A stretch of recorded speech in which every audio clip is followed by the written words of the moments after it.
Alright, buli muntu yenna alaba video eno nga oli muwagizi wa Kyagulanyi Ssentamu Robert Bobi Wine, ng'oli muwagizi wa nkyukakyuka, nsaba ogitambuze ate oteeke Bobi Wine mu ssaala.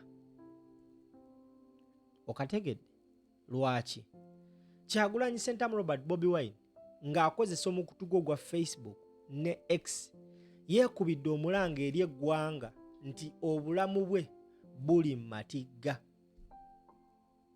Olunaku lw'enkya ayina kubeera Bukedea gy'agenda okuba Lwale, naye agamba obulamu bwe ne banne buli matigga. Njagala tuyite mu posti eyo ffenna.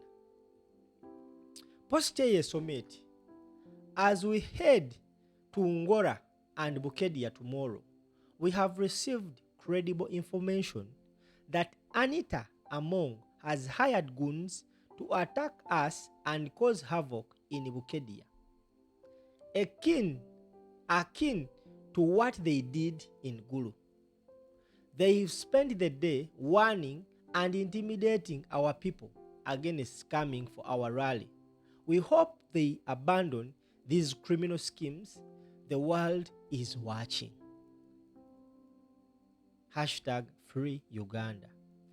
Robert Kyagulanyi Ssentamu Bobi Wine agamba bafunye amawulire mu nsonda enneekusifu ate nga gaddala nti omukyala Anita Among apangisizza agayaayi gakanyama Gakawuula bakube Kyagulanyi Ssentamu Robert Bobi Wine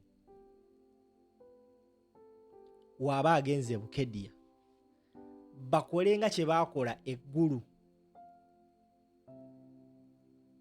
Era n'agamba nti bamaze olunaku lulamba nga bawooninga n'okutiisatiisa abantu baleme kujja kulwaliza Bobi Wine.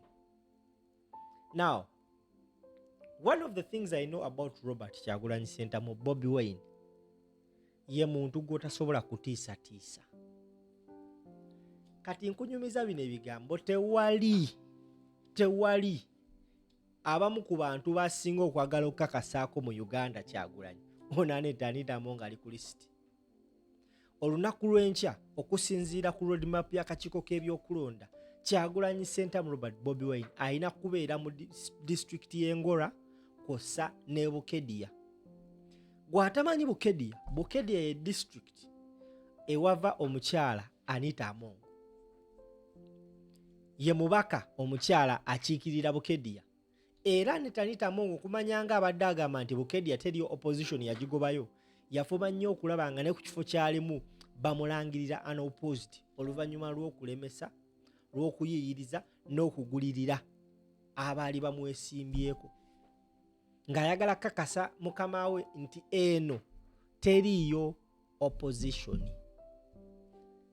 Teyamanya nti lujja tuuka olunaku Kyagulanyi Ssentamu Robert Bobi Wine agende Bukedea.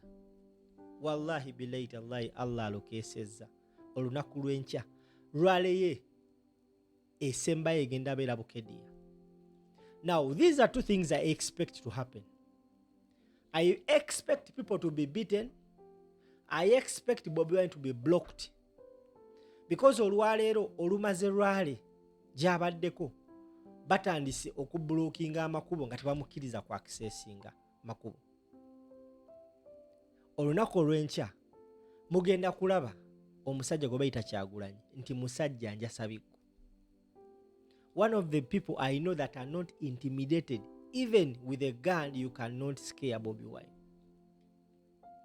Okategedde ojje weegendereze ebitundu byonna gye bablockinze Bobi Wine, njagala otule wansi byonna ebitundu bye bamublockinze otandike omumanya ani aliyo. Bano abakulu abasinga kyemmanyi ku Anita Among era kyemuweerako credit kiri eki, ye yakkiriza nti Kyagulanyi Ssentamu w'amaanyi era n'agamba sigenda zanyisa mwana ono kubanga w'omuleetako essagaliko akukuba n'ogwa ku ttaka. Mu kalulu akaggwa aka 2021 Anita Among lwe yatandika okutegeera who Bobi Wine is, era n'agamba nja kukozesa amaanyi gonna okulaba nga mulemesa. Okategedde ba Ameria kyambadde abataamanya abalowooza nti Kyagulanyi si w'amaanyi bamaliriza baba gye mu paalamenti. Kati Anita Mo ye muntu atasobola kukkiriza genda ku ballot nawa NUP because she knows nti bano abaana si ba muniino. Omwana kuba akalulu mu butuufu n'obulwako ne wookabbira.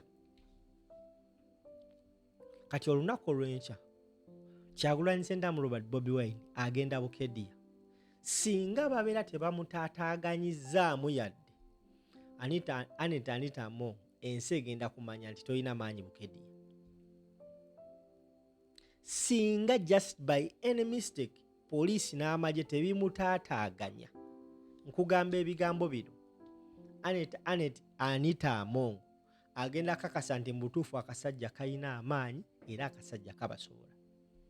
Eno post Bobi Wine ye muntu atamala gakola posti za njwanjwa, ekyo tebakikulimba. Tamalaga agenda okukola posti yonna n'agiteekayo n'agipublishinga because ye muntu atadeletinga posti. Agenda okuteekayo posti aba afunye credible information.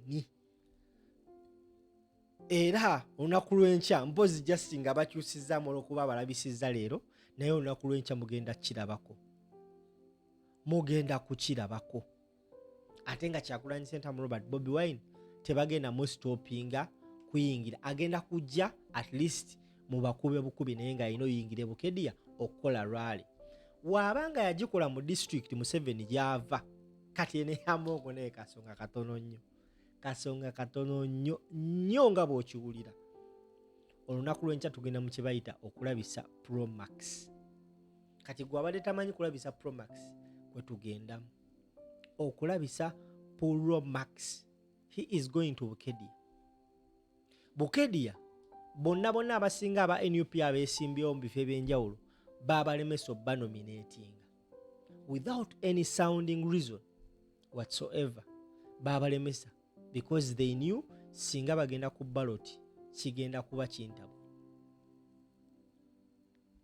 Mwalaba ekyabadde wa Jessica Lupo era naye Bobi Wine bamulemesezzayo because baadde bamanyi agenda alabise vice president. Yasobola olabisa prime minister, ye yagamba buli omu ngenda mulabisa. Olunaku lw'enkya era mwegendereze nnyo ebintu bino biyinza okuhapeningawo. Internet eyinza ovaako temwewuunya, amasannyalaze gayinza ovaako mu bitundu ebimu temwewuunya, Kibooka egenda nnyo Bukedea temwewuunya, naye nga n'abantu b'e Bukedea bali gumite. Mujjukira olunaku abakulu oba ba elders okuva mu Teso sub-region bwe baagenda ku kitebe kya NUP Kavule bamale ba meeting omukulembeze banyumye mbawayewayeemu, bwe baali baddayo baasi yaabwe yakwatibwa n'etwalibwa ku poliisi era kigambibwa nti ba meeting omukulu omu n'abatiisatiisa. Enkeera mu parliament omukyala Anita Mo yali bitta n'agamba weesonyiwa abantu b'etteeso. Ekyo kyali kiraga nti yes, akasajja kaamukuba eppeesa litasuubira. Era olunaku olw'enkya only God knows twongere kukanya Saala kubanga Kyagulanyi ne woogamba nti otaddeyo bbomu agenda e Bukedea. Tusabe busabi naye kigenda obbeerawo enkya. Mukama Katonda yasinga omumanya. Vuga video.